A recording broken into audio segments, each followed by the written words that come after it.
نستعينه ونستغفره ونعوذ بالله من شرور أنفسنا ومن سيئات أعمالنا من يهده الله فلا مضل له ومن يضلله فلا هادي له وأشهد أن لا إله إلا الله وحده لا شريك له وأشهد أن محمدا عبده ورسوله أما بعد فإن خير الحديث كتاب الله وخير الهدي هدي محمد صلى الله عليه وسلم وشر الأمور محدثاتها وكل محدثة بدعة وكل بدعة ضلالة وكل ضلالة في النار فأعوذ بالله السميع العليم من الشيطان الرجيم بسم الله الرحمن الرحيم يا أيها الذين آمنوا اتقوا الله حق تقاته ولا تموتن إلا وأنتم مسلمون يا أيها الناس اتقوا ربكم الذي خلقكم من نفس واحدة وخلق منها زوجها وبث منهما رجالا كثيرا ونساء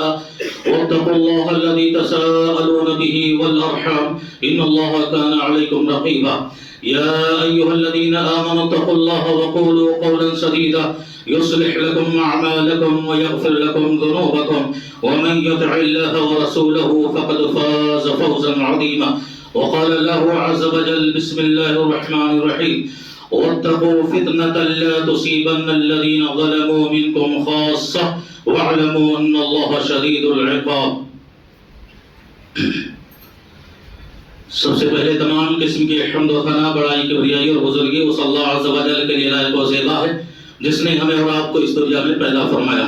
بے شمار درود و سلام نازل ہو تمام نبیوں پیغمبروں اور رسولوں پر خصوصاً تاجدار مکی و مدنی احمد مصطفیٰ محمد مصطفیٰ صلی اللہ علیہ وسلم.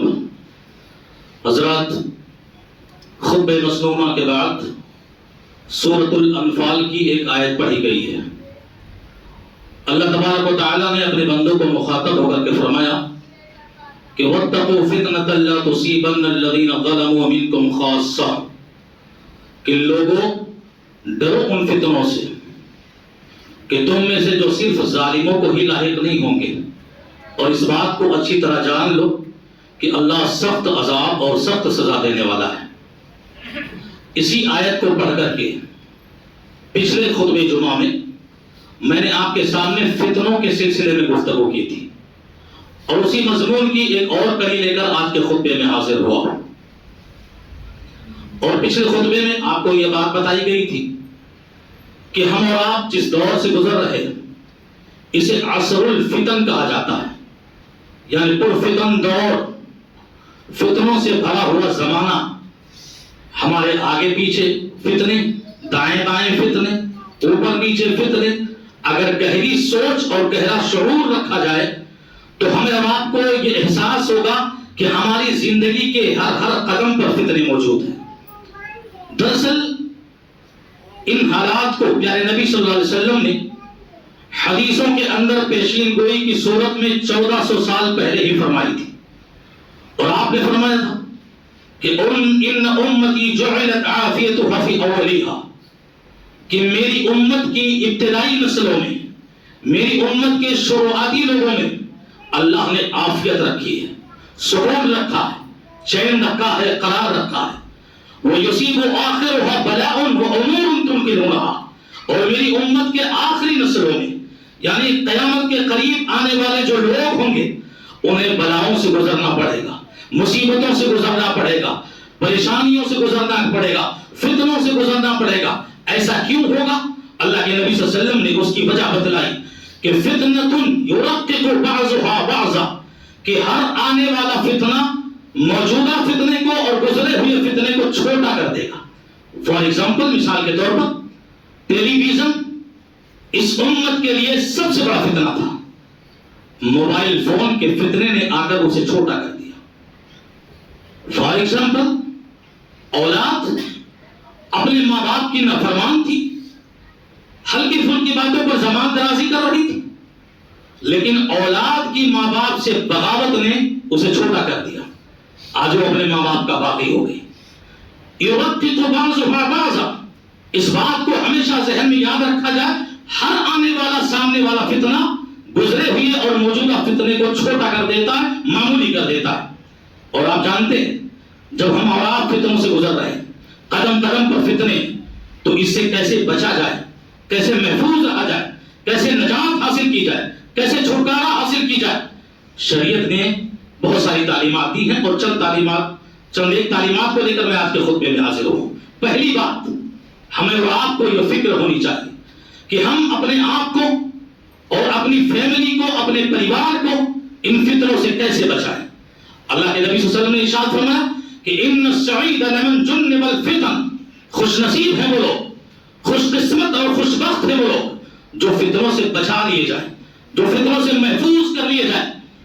اور یہ فتنے سے آدمی کب بچے گا؟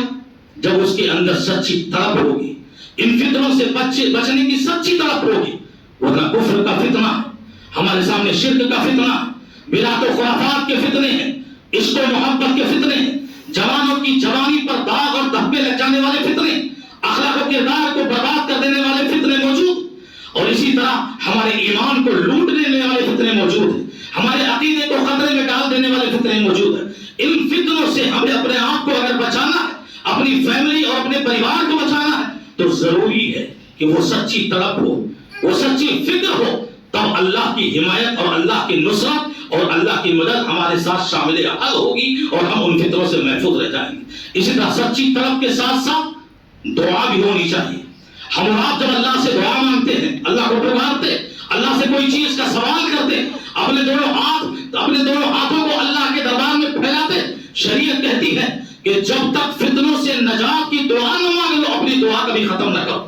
جب تک فتنوں سے حفاظت اور محفوظ ہو جانے کی اللہ سے دعا نہ مانگ لو، اپنے دونوں ہاتھ نیچے مت گرایا کرو.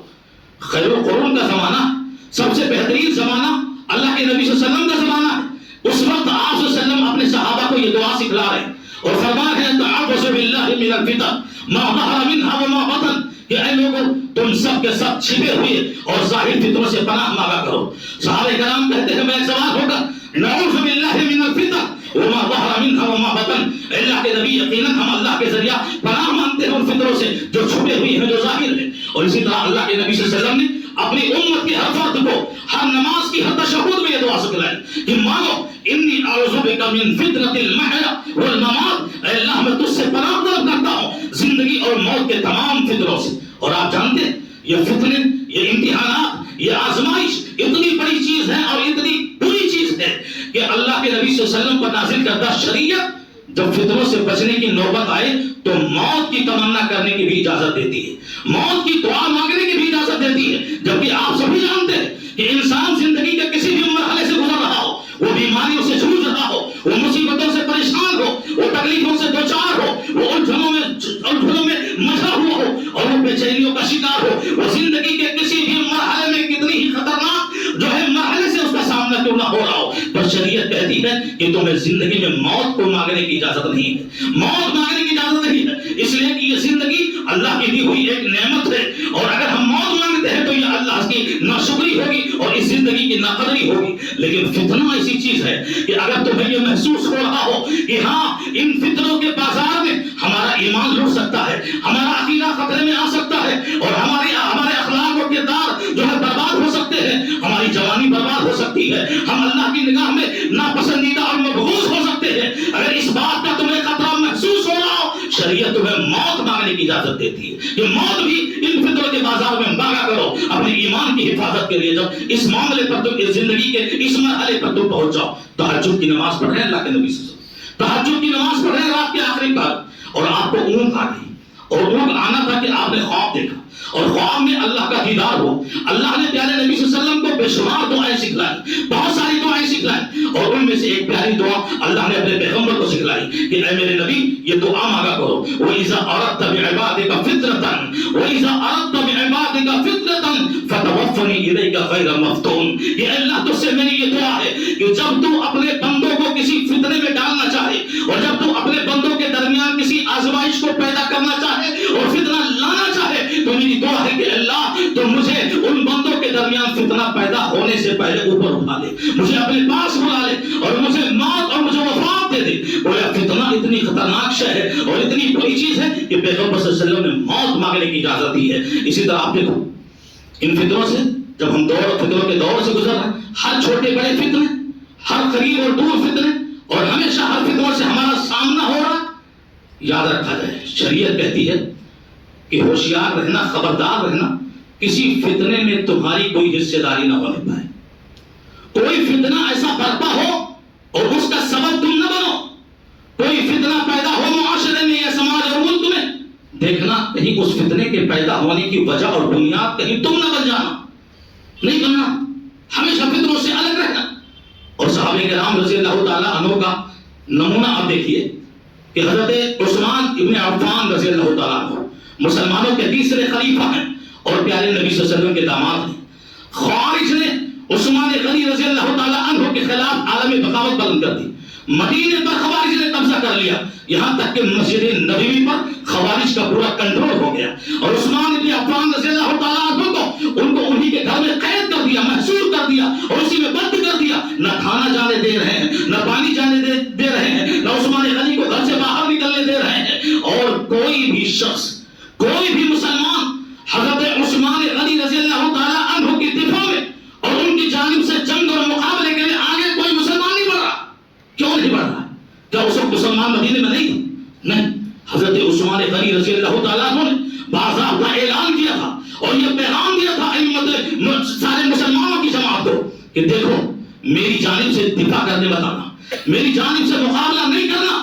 تنہا میری ایک جان کی وجہ سے امت مسلمہ کا خون بہے یہ عثمان نہیں چاہتا ہے. ان فتنوں کے اندر میری جان چلی جاتی ہے، چلی جانے دو.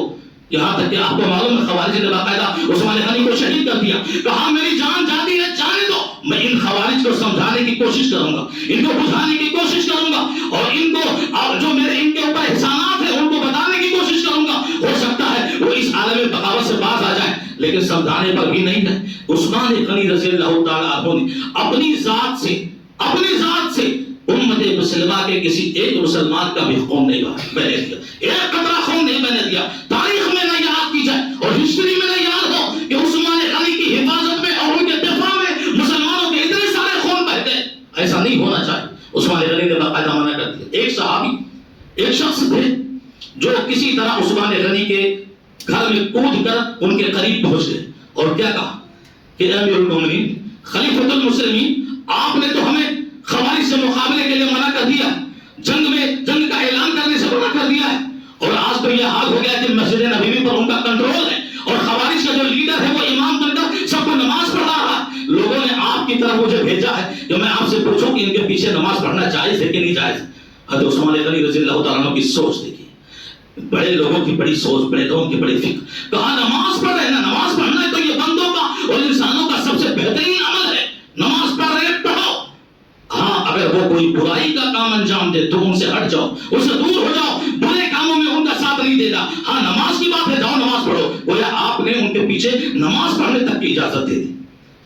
یہ آج کی نسل اور اس نسل، آج کے لوگ اور ان لوگوں کے اندر کتنا فرق نظر آ رہا ہے کہ ذاتی فائدے کے لیے، اپنے ذاتی مفاد کے لیے، اپنی جان کی حفاظت کے لیے انہوں نے یہ گوارا نہیں کیا کہ امت کو کوئی نقصان ہو اور امت کو کوئی خسارہ ہو، ان کا خون بہے، ان کی عزت جائے، یہ ذلت میں ہو. یہ انہیں گوارا نہیں تھا. آج کیا ہے؟ آدمی ذاتی فائدے کے لیے دین ٹکراتا ہے، ذاتی فائدے کے لیے خاندان ٹکراتا ہے، ذاتی فائدے کے لیے آدمی مذہب اور دھرم کو ٹکراتا ہے.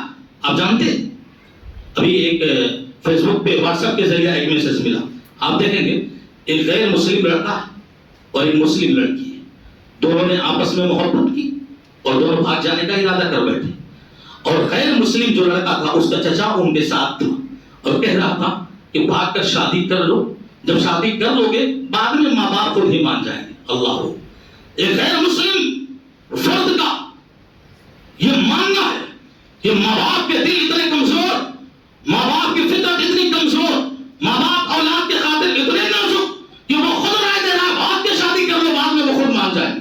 ایسا ہو رہا. گئے بھاگ کر اور ایک زیروکس مشین تھی، آدھار کارڈ وغیرہ کا زیروکس کرانا ہوا. وہ لڑکی زیروکس کرانے کے لیے گئی. اس کے چہرے پر کچھ ڈراؤنا خوفناک جو ہے منظر نظر آ رہا تھا. وہ زیروکس مشین پر زیروکس کرنے والا ایک مسلم بڈھا تھا. اس نے کہا بیٹی کیا بات ہے، چہرہ آپ کا کچھ بدلا ہوا، کچھ رنگ آپ کا بدلا ہوا. اس نے پوری ہسٹری بتائی کہ چچا جان میرے ماں باپ ناراض ہیں، راضی نہیں ہیں اور یہ غیر مسلم لڑکا ہے، میں اس سے شادی کرنا چاہتی ہوں. میرے باپ کی بغاوت اور میرے باپ کی ناراضگی اور میرے ماں باپ جو ہے نہیں چاہ رہے میں اس سے شادی کروں، اس لیے ہم لوگ بھاگ کے شادی کریں. اس بڈھے نے اس کو نصیحت کے طور پر اسی مشین کے اوپر 1 روپے کا ایک سکہ رکھا اور 100 روپے کے نوٹ دوسری جانب رکھے. کہا بیٹا کون سا چوائس کرو گے, کیا پسند کرو گے اس کو؟ چھوٹا بچہ بھی بتا دے گا کہ 100 کی نوٹ چوائس کرے. 100 کی نوٹ اٹھا لی. اس بڈھے نے بڑی عبرت آموز نصیحت کی اس بچی کو. کہا میری بیٹی ذرا خیال کر, 1 روپے کو تو نے لات مار دی اور 100 روپے کی نوٹ کو اٹھا دیا.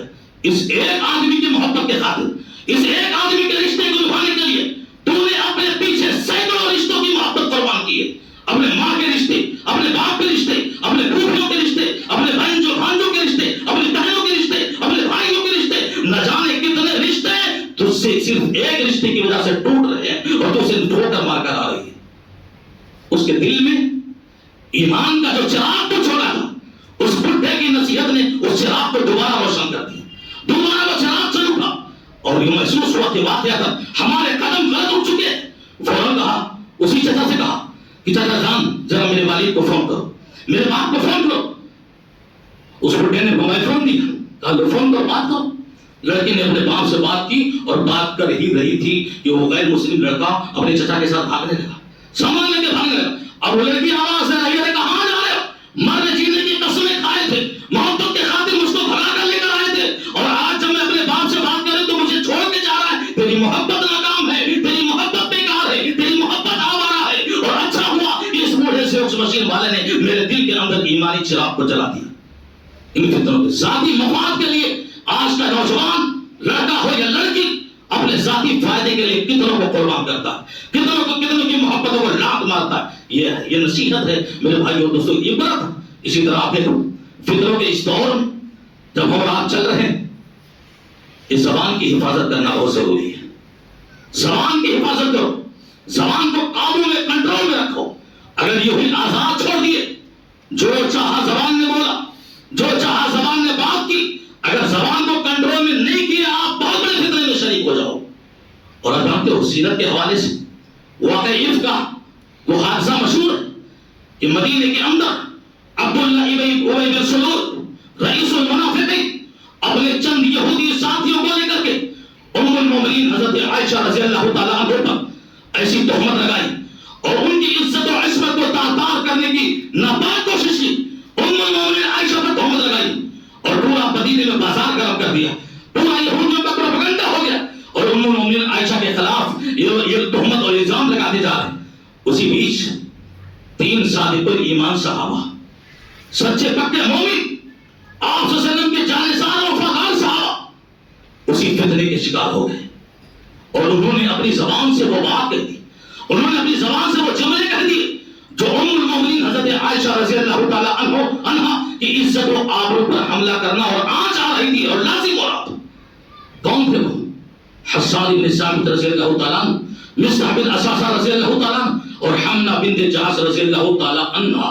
یہ 3 حضرات صحابہ تھے جو زبان کے اس فتنے میں شریک ہو گئے اور انہوں نے اپنی زبان سے وہ بات کہی جو نہیں کہنی چاہیے تھی, جو ام المومنین حضرت عائشہ کی عزت و آبرو پر جہاں یہودیوں نے تہمت لگائی تھی, ان سچے پکے مومن صحابہ کی زبان سے نکلی ہوئی اس بات نے ام المومنین کی عزت پر آنچ آنے کا ایک لازمی معاملہ پیش کر دیا. پیارے نبی پریشان تھے, حضرت عائشہ رضی اللہ تعالیٰ عنہ پریشان تھی. یہ کیا ہو رہا ہے؟ کیا 1 مہینے کے بعد سورۃ النور کی آیتیں اما عائشہ رضی اللہ تعالیٰ عنہ کی پاک دامنی میں اور ان کی برات میں جب نازل ہوئی, اللہ کے نبی صلی اللہ علیہ وسلم نے اپنے جلیل القدر عظیم 3 صحابہ پر حد قذف نافذ کیا, تہمت کا حد لگایا اور 80 کوڑے مارے. آپ جانتے اسی زبان کی وجہ سے, اسی زبان نے انہیں فتنے میں شریک کر دیا اور ایسی بات نکال دی جو انہیں نہیں کہنی چاہیے تھی. آپ جانتے حسان بن ثابت کون ہے؟ یہ وہ صحابہ جو نبی کریم صلی اللہ علیہ وسلم کے لیے وہ پاکیزہ محبت کا جذبات رکھتے تھے.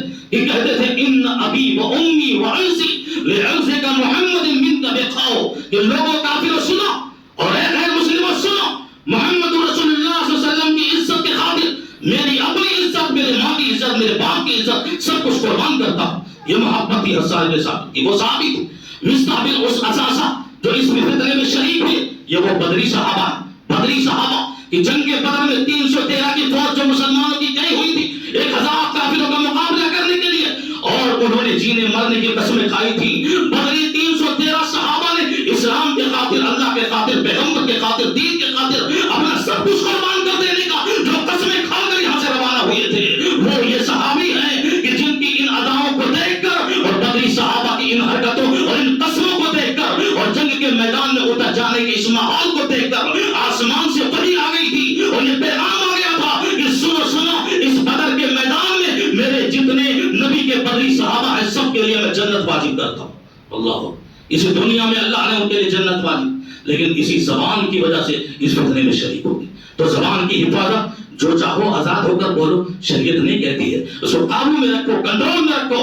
ایسا نہ ہو کہ تمہاری گفتگو سے، تمہاری بات سے، تمہاری زبان سے آپ کچھ ایسا بول جاؤ جس سے ایک فتنہ برپا ہو جائے اور ایک فساد برپا ہو جائے، ایک جھگڑے اور جنگ و جدال کا ایک معاملہ پیش آ جائے۔ زبان کو کنٹرول رکھو۔ اسی لیے کہا گیا نا کہ شوہر جب اپنی بیوی سے لڑنے لگے، جھگڑا ہونے لگے، شیطان وہاں موجود ہوتا جو اور آگ بھڑکانے کی کوشش کرتا، تو شریعت کہتی ہے کہ شوہر کو چاہیے کہ چھوڑ کر 2-4 گھنٹے کے لیے باہر چلا جائے، باہر چلا جائے، وہ انشاءاللہ وہ جھگڑا وہیں ختم ہو جائے اور وہ ناراضگی وہیں ختم ہو جائے گی۔ اگر وہاں موجود رہے تو جانتے ہیں آپ کیا ہو۔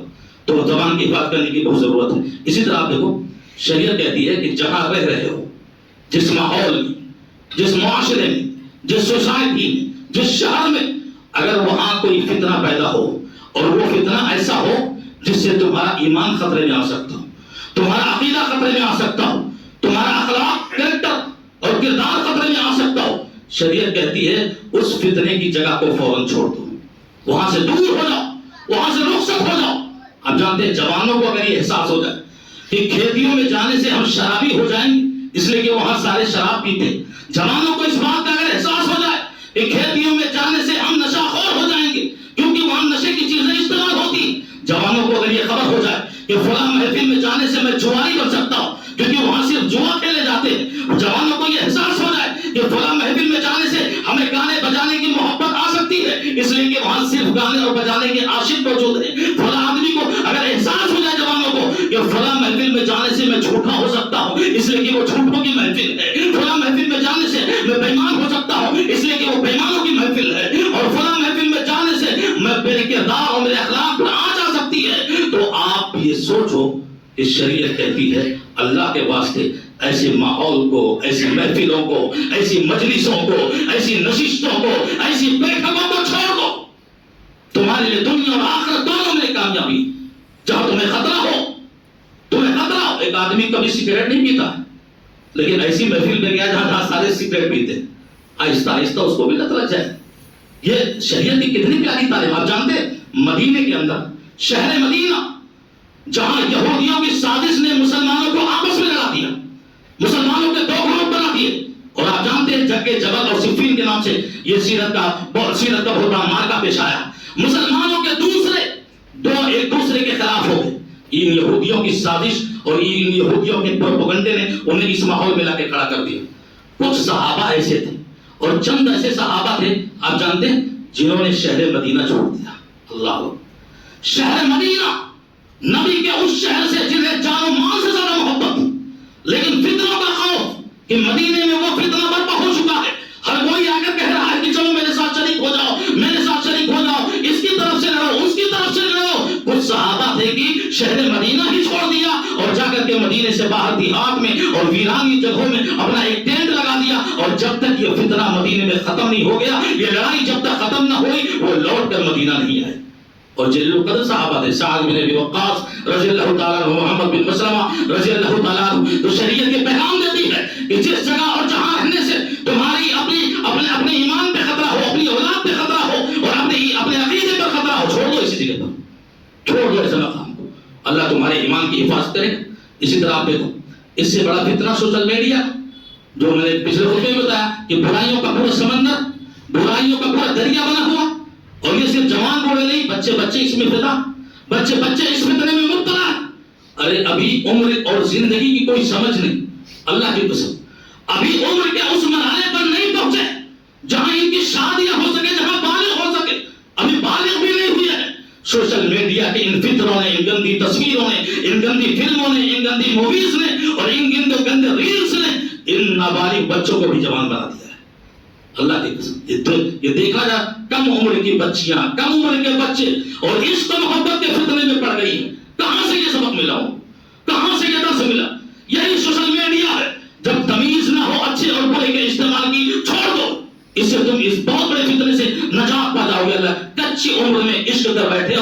اچھی اصول میں محبت کر بیٹھے ہو اور زندگی کی صحیح اور غلط کی ابھی تمیز نہیں ہوئی ہے اور ماں باپ سے بغاوت کر بیٹھے ہو، خاندان سے بغاوت کر بیٹھے ہو، تو میں یہ زندگی کون سے مرحلے پر لے جا کر چھوڑے گی، اس بات کا کوئی احساس نہیں، اور احساس ہوتا بھی ہے تو اب کریں گے کیا جو کام کر بیٹھے۔ اللہ کے نبی صلی اللہ علیہ وسلم نے اسی لیے کہا کہ دیکھو یہ فتنوں کا جو دور چل رہا ہے، سوشل میڈیا کا تو اس وقت بہت بڑا زور، بہت بڑا، غلط اور صحیح کی تمیز اگر نہ ہو، اللہ کے واسطے سوشل میڈیا سے دور رہو، دور رہو۔ اگر تمیز کر سکتے ہو، آج یہ حال ہے، برائیاں غالب آ چکی ہیں اور سوشل میڈیا میں جو اچھائیاں ہیں وہ بلائیاں وہ قید ہو چکی ہیں، وہ بند ہو چکی ہیں، برائیاں غالب آ رہی ہیں، برائیاں۔ دیکھو آپ قرآن مجید کی قرأت سنو نا، کوئی سورت ڈاؤن لوڈ کر کے آپ سنو موبائل پہ، تو وہ سورت شروع کرنے سے پہلے پرہنہ عورتوں اور ننگی عورتوں کی تصویریں آتی ہیں۔ ایڈورٹائز ہے، ایسا ایڈ ڈالا ہے ان کا وقتوں، قرآن مجید کی آپ سورتوں کی تلاوت سننا چاہتے، اس سے پہلے آپ کے ذہن میں گندی عورت کی تصویر ڈال دی جاتی ہے اور آپ کو فطروں میں مبتلا کیا جاتا ہے۔ قرآن پڑھ کر بھی آپ فطروں میں ہیں، حدیث پڑھ کر بھی آپ فطروں میں ہیں، سوشل میڈیا پر تقریریں سن کر بھی آپ فطروں میں ہیں۔ ایسے نوجوان جو تمیز نہ کر سکے کہ اچھا کیا ہے برا ہے اور ان کو ایمان کا خطرہ ہو، اللہ کے واسطے سوشل میڈیا سے دور۔ اسی طرح شریعت کہتی ہے فطروں سے بچنا، قدم قدم پر جو فتنے اٹھ رہے ہیں، چھوٹے بڑے فتنے، اگر ان سے محفوظ رہے گا، علم اور اہل علم سے جڑے رہو، علم اور اہل علم سے ہمیشہ جڑے رہو۔ یہ علم ایک ایسی روشنی ہے، ایک ایسا نور ہے جو فتنوں کے اندھیرے میں تمہیں روشنی دکھائے گی، تمہیں فتنوں کے بازار میں کود جانے سے بچا لے گی۔